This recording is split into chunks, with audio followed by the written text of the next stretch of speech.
In fact, once we understand that negative karma is a major force that binds us in the mundane world's web, and that karmic obstacles stem from our conduct, speech and thought, it is then easy to understand that the objective of these three aspects of cultivation is to prevent us from creating new negative karma.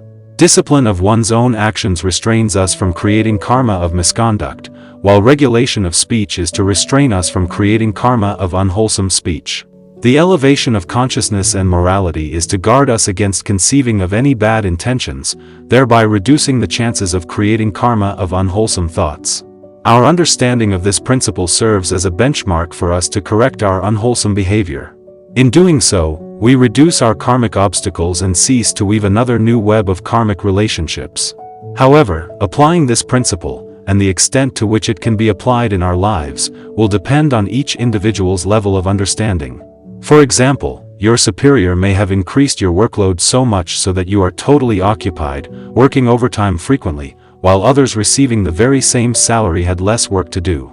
Under such circumstances, you may be able to endure it, refraining from doing anything improper on a surface level, but deep down, are you not truly angry?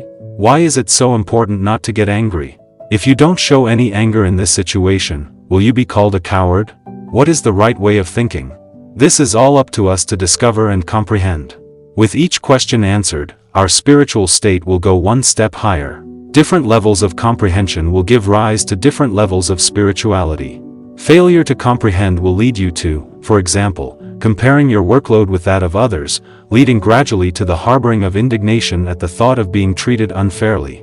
This is when you have unwittingly developed negative karma, thinking you are the one who has been victimized. This is how one gradually loses motivation in their spiritual practice. However, as a matter of fact, any effort will pay off eventually.